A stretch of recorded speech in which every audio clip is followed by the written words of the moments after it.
खाद्य सचिव साथी किशोर मांडेता और राजस्थान के विभिन्न जिलों से आए हुए मेरे नौजवान दोस्तों, साथियों, वैसे तो मेरे पूरे वक्ता साथियों ने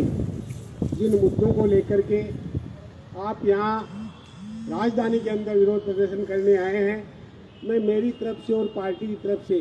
तमाम साथियों का क्रांतिकारी अभिवादन करता हूं और उम्मीद करता हूं कि राजस्थान में पहली बार आप जिन मुद्दों को लेकर जिलों में प्रदर्शन करके आए हो और उसी कड़ी के तहत आज यहाँ राजधानी के अंदर ये मुख्यमंत्री को चेतावनी देने के लिए आए हो कि राजस्थान के युवा इन दमनकारी नीतियों के खिलाफ, चाहे पटवारी भर्ती का सवाल हो, चाहे बेरोजगारी भत्ते का सवाल हो, चाहे रोजगार का सवाल हो,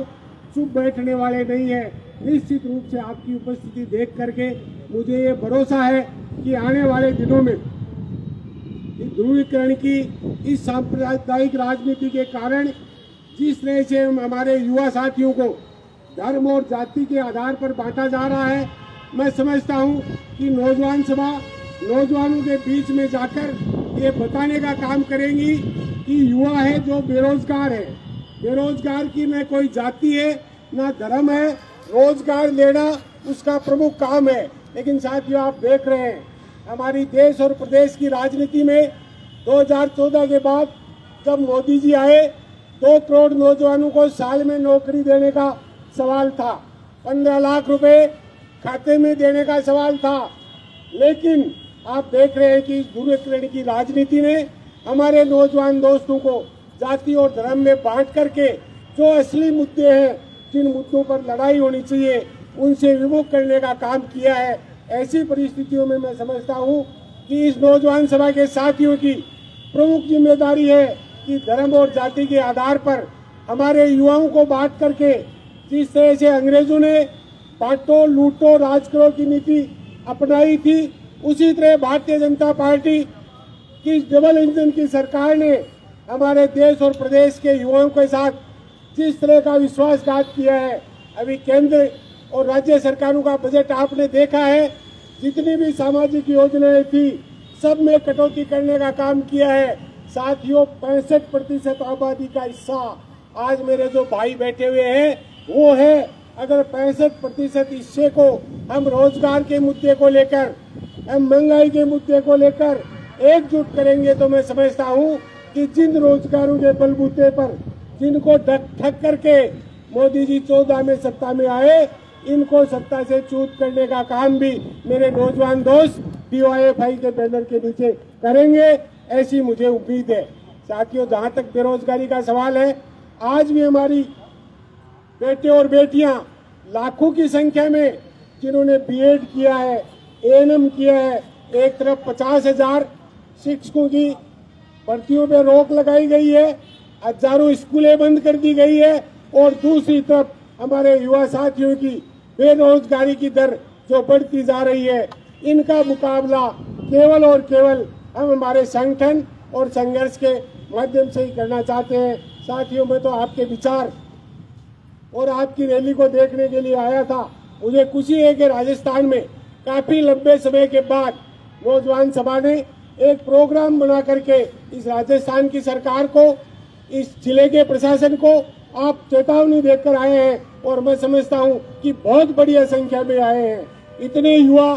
जो नेता के रूप में आए हैं, आप राज्य कमेटी और जिला कमेटियों का प्रतिनिधित्व करने वाले लोग हैं। मैं तो आखिर में आपसे एक ही अपील और निवेदन करना चाहूंगा कि जो भारतीय जनवादी नौजवान सभा के उद्देश्य और लक्ष्य है, नौजवानों को एक करना, सांप्रदायिक ध्रुवीकरण के खिलाफ, सांप्रदायिकता के खिलाफ, जातिवाद के खिलाफ हम युवाओं को मुद्दों को लेकर पूरे राजस्थान के अंदर युवाओं का अलग जगाने का काम करेंगे, तो मैं समझता हूं निश्चित रूप से हमारे संगठन के बैनर के नीचे युवाओं की समस्याओं के लिए हम संघर्ष का जब आह्वान करेंगे तो वो केवल और केवल, मैं समझता हूं, केवल नौजवान सभा है जो बेरोजगारी के मुद्दे को लेकर, जो जाति और धर्म के आधार को छोड़कर केवल युवाओं की समस्या के लिए संघर्ष करने वाले हैं। तो आप साथी हैं, उन्हें तमाम साथियों को क्रांतिकारी अभिवादन के साथ एक ही भरोसा दिलाते हुए कि पार्टी के रूप में, चाहे सांसद के रूप में साथी अमराराम जी हो, जहाँ कहीं भी आप याद करेंगे नौजवान सभा की समस्याओं को लेकर राजस्थान के किसी भी कोने में सांसद के रूप में जहां भी साथी अमराराम को आप याद करेंगे, आपके बीच मौजूद रहेगा। धन्यवाद साथियों। इनकलाब जिंदाबाद।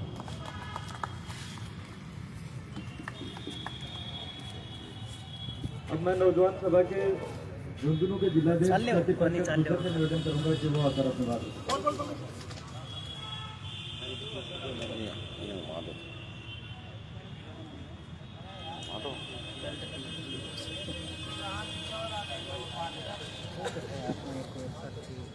DYFI के इस राज्य स्तरीय मुहिम के अंदर शामिल तमाम जिला कमेटी तमाम जिलों से पधारे हुए नौजवान साथियों का जिला कमेटी झुंझुनू की ओर से क्रांतिकारी अभिवादन करते हैं, स्वागत करते हैं। मेरे से तमाम नेतृत्वकारी साथियों ने आपको बताया किस प्रकार से आरक्षण के अंदर हमारी जो सरकार है वो धांधली कर रही है और हमें चेक कर रही है कि हम इस धांधली के ऊपर बोलेंगे या नहीं बोलेंगे। साथियों, ये जो आरक्षण के ऊपर ये छोटी छोटी चोट कर रहे हैं, ये है डार्क पॉइजन, मीठा जो है वो हमें ये डार्क पॉइजन के माध्यम से चेक करना चाहते हैं कि हम लड़ना जानते हैं या फिर लड़ना भूलते हैं। हम सरकार को ये बता देना चाहते हैं कि हम वो लोग हैं जो सरकारों से लड़े भी हैं और सरकारों से जीते भी हैं, लेकिन साथियों हमारे युवाओं के साथ हमारा जो युवा है वो बेरोजगार है, उसके साथ बड़ी दुर्भावना हो रही है, बड़ी दुर्भावना के साथ उसके साथ एक प्रोजेक्ट के रूप में उसके साथ कार्य किया जा रहा है। आप देखोगे हाल ही के अंदर आप देखोगे थोड़े दिन पहले मातूम चल रहा था, हम सब लोग किस चीज़ में बिजी थे, हमें हर जगह ये सुनने को मिलता था कि मातूम चल रहा है देश के अंदर, मातूम के अंदर ये हो रहा है, मातूम गाँव में दिल्ली होगा, मातूम के अंदर वो वाला ये कह रहा है, मातूम के अंदर जैसे ये खड़े वाले ये कह रहे हैं। उसके बाद आपने देखा जैसे ही मातूम खत्म हुआ तो हम लोग किस चीज़ के अंदर व्यस्त हो गए कि भारत चैंपियंस ट्रॉफी के अंदर आ गया है, भारत चैंपियंस ट्रॉफी के अंदर पाकिस्तान से लड़ रहा है। हमारी लड़ाई रोजगारों के हक के लिए नहीं है, हमारी लड़ाई भारत को पाकिस्तान से जिताने के लिए है। उसके बाद आप देखोगे जैसे ही मैच खत्म होता है, हम देखते हैं कि मैच खत्म होने के बाद खाटू श्याम जी का मेला लग जाता है और हमारी यूथ जिसको अपने बेरोजगार के लिए लड़ना चाहिए वो अरदास करती है कि खाटू बाबा के जाएंगे और हमारी नौकरी लगेगी या फिर हमें ये बहुत अच्छा किसी ना किसी जगह सेट करेंगे। जैसे ही हम खाटू बाबा से फ्री होंगे उसके बाद IPL स्टार्ट हो जाएगा। हमें इस बात का ही नहीं पता चलेगा कि कब हमारा बेरोजगारी भत्ता बंद कर दिया गया, कब हमारे आरक्षण के ऊपर कुठाराघात करके हमारी पोस्टों को सरकार के द्वारा निकल लिया गया। लेकिन हम किस चीज में व्यस्त होंगे? हम व्यस्त होंगे कि आज राजस्थान रॉयल्स का मैच है, आज बेंगलोर का मैच है, आज कोहली खेलेगा, आज धोनी खेलेगा। उसके बाद जैसे ही IPL से हम लोगों को फुर्सत मिलेगी नहीं, उससे पहले आप सब लोगों को और हमारे उन बेरोजगार युवाओं को दूसरे काम में लगा दिया जाएगा। जिस प्रकार से आज वो खाटू श्याम जी के जा रहे हैं, थोड़े दिन बाद वो कावड़ लेके चलेंगे, कहेंगे कि अब हमें लोहागढ़ जी जाना है या फिर कहेंगे हमें गोगा जी के जाना है। हम सब लोगों को इन सब चीजों को ध्यान में रखते हुए मुख्य जो बात है वो ये है कि हम लोगों को उन लोगों के बीच या उन नौजवानों के बीच पहुंचना है जिन नौजवानों के हाथों के ऊपर ये कुठाराघात है। क्योंकि साथियों, हम लोग आज जितने आए हैं, हम लोगों को सबको पता है कि सरकार हमारे साथ अन्याय कर रही है और इस अन्याय के खिलाफ हम बोल रहे हैं। लेकिन हमारा ये दायित्व है जिन लोगों के हकों के साथ ये कुठाराघात हो रहे हैं उन लोगों को जाकर हम बताएं कि आरक्षण के अंदर जिस OBC को 21% आरक्षण है, जिस ST को 12% आरक्षण है, 6% आरक्षण है, जिस SC को 12% आरक्षण है, जिनकी हर भर्ती के अंदर OBC की हर भर्ती के अंदर तीसरी पोस्ट होनी चाहिए, SC की हर भर्ती के अंदर छठी पोस्ट होनी चाहिए,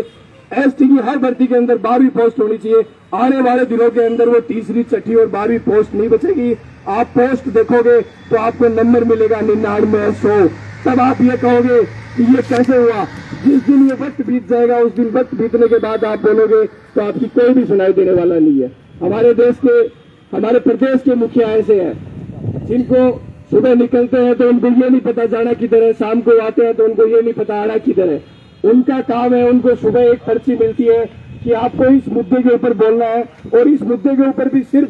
हमने जो शब्द लिख के दिया है उस शब्द के जितना ही बोलना है। यदि आपने इससे ज्यादा एक शब्द भी कहीं बोल दिया तो शाम को उनकी भी क्लास लगती है। ये चुने हुए मुख्यमंत्रियों की हालत है। ये इस लोकतंत्र के अंदर हमारे जो नेता है, जो हमारा नेतृत्व करते हैं, उन लोगों की स्थिति है। आप देखिएगा राजस्थान में चाहे पक्ष हो चाहे विपक्ष हो, आरक्षण के अंदर भर्ती धांधली का जो मुद्दा हुआ है, विधानसभा चल रही है, एक भी नेता ने इस मुद्दे को उठाया नहीं है। हाँ, उन लोगों ने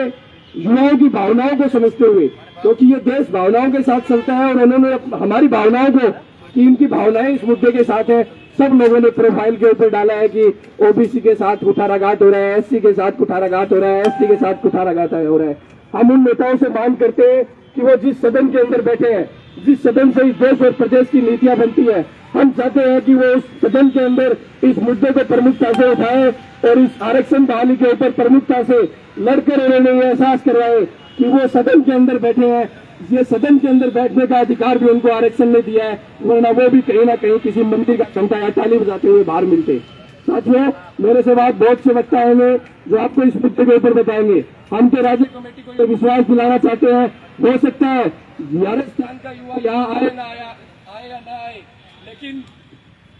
जब भी जिले के अंदर कोई प्रभारी मंत्री जाए तो हमारी राज्य कमेटी को ध्यान रखना है कि किसी भी जिले के अंदर कोई राज्य का प्रभारी मंत्री जाए तो उस प्रभारी मंत्री का इस प्रकार से घेराव करना है कि उसको पता चले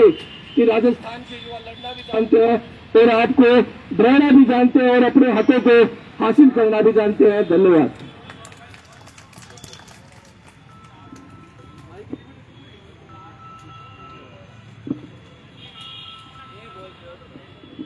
अब मैं बीकानेर से जिला सचिव साथी राम प्रताप को निमंत्रित करता हूं कि वो आए और अपनी बात रखें। साथी राम प्रताप।